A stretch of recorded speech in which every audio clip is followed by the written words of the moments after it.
Exode, chapitre 39. Avec les étoffes teintes en bleu, en pourpre et en cramoisi, on fit les vêtements pour le service dans le sanctuaire, ainsi que les vêtements sacrés pour Aaron, comme l'Éternel l'avait ordonné à Moïse. On fit l'éphod en or, en fil bleu, pourpre et cramoisi et en fin lin retors. On martela des lames d'or et on les coupa en fils, que l'on entrelaça dans les étoffes teintes en bleu, en pourpre et en cramoisi et dans le fin lin, selon l'art du brodeur. On y fit des bretelles qui le reliaient, et c'est ainsi qu'il était assemblé par ses deux extrémités. L'écharpe était du même matériau que l'éphod et fixée sur lui. Elle était en or, en fil bleu, pourpre et cramoisi et en fin lin retors, comme l'Éternel l'avait ordonné à Moïse. On entoura des pierres d'onyx de monture en or et on y grava les noms des fils d'Israël, comme on grave les cachets. On les mit sur les bretelles de l'éphod en souvenir des fils d'Israël, comme l'Éternel l'avait ordonné à Moïse. On fit le pectoral selon l'art du brodeur, avec le même matériau que l'éphod, en or, en fil bleu, pourpre et cramoisi et en fin lin retors. Il était carré et on le fit double. Sa longueur et sa largeur étaient de 25 centimètres et il était double. On le garnit de 4 rangées de pierres, première rangée, une sardoine, une topaze, une émeraude, deuxième rangée, une escarboucle, un saphir, un diamant, troisième rangée, une opale, une agate, une améthyste, quatrième rangée, une chrysolite, un onyx, un jaspe. Ces pierres étaient enchâssées dans leur monture en or. Il y en avait 12, d'après les noms des fils d'Israël. Elles étaient gravées comme des cachets, chacune avec le nom de l'une des 12 tribus. On fit sur le pectoral des chaînettes en or pur, tressées en forme de cordon. On fit 2 montures en or et 2 anneaux en or, et on mit les 2 anneaux aux 2 extrémités du pectoral. On passa les 2 cordons d'or sur les 2 anneaux placés aux 2 extrémités du pectoral. On fixa par devant les bouts des 2 cordons aux 2 montures placées sur les bretelles de l'éphod. On fit encore 2 anneaux en or, que l'on mit aux 2 extrémités du pectoral, sur le bord intérieur appliqué contre l'éphod. On fit 2 autres anneaux en or, que l'on mit au bas des 2 bretelles de l'éphod, sur le devant, près de la jointure, au-dessus de l'écharpe de l'éphod. On attacha le pectoral par ses anneaux aux anneaux de l'éphod avec un cordon bleu, afin que le pectoral soit au-dessus de l'écharpe de l'éphod et qu'il ne puisse pas se séparer de l'éphod, comme l'Éternel l'avait ordonné à Moïse.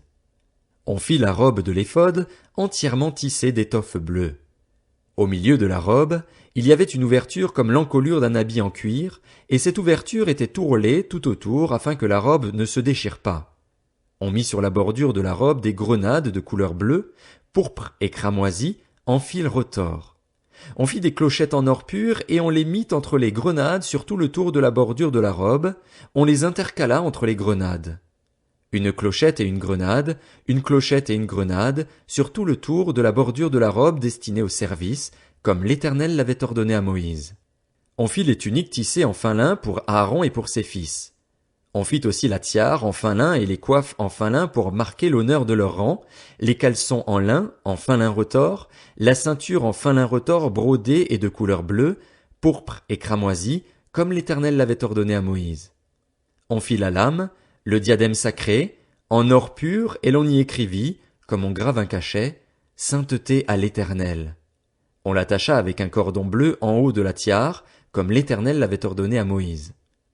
C'est ainsi que l'on mena à terme tous les travaux du tabernacle, de la tente de la rencontre. Les Israélites firent tout ce que l'Éternel avait ordonné à Moïse, ils s'y conformèrent exactement.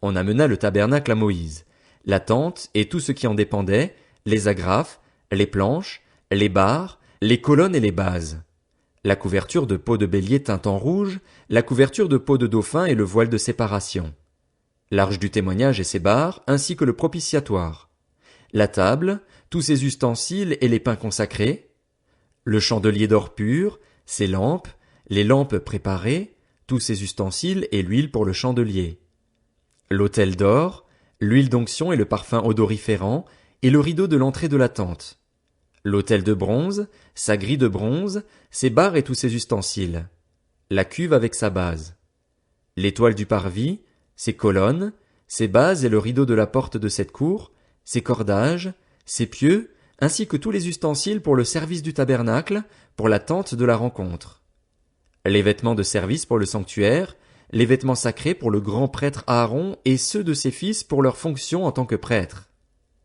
Les Israélites firent tous ces travaux en se conformant à tous les ordres que l'Éternel avait donnés à Moïse.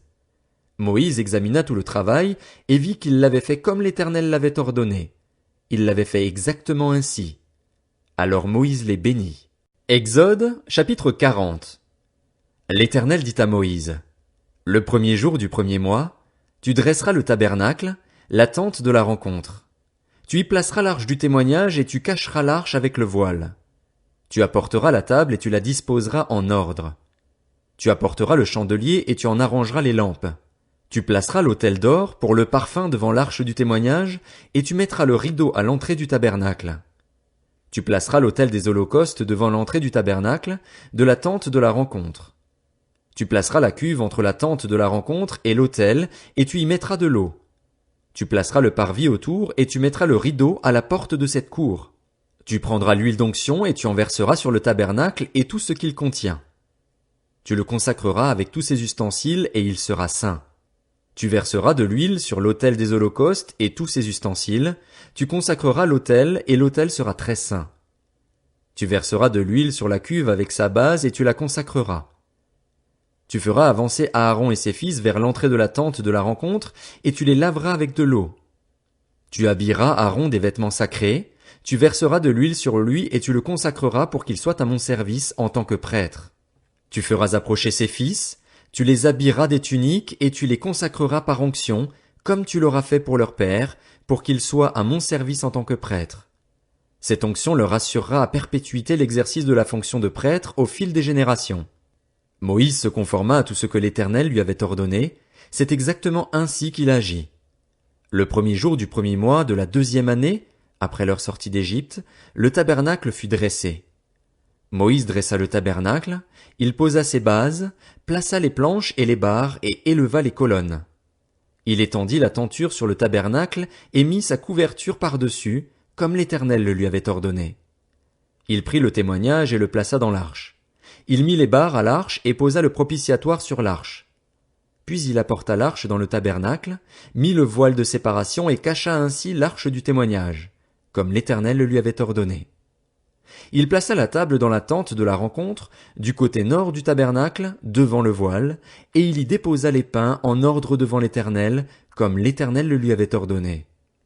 Il plaça le chandelier dans la tente de la rencontre, en face de la table, du côté sud du tabernacle, et il arrangea ses lampes devant l'Éternel, comme l'Éternel le lui avait ordonné. Il plaça l'autel d'or dans la tente de la rencontre, devant le voile, et il y fit brûler le parfum odoriférant, comme l'Éternel le lui avait ordonné. Ensuite il plaça le rideau à l'entrée du tabernacle.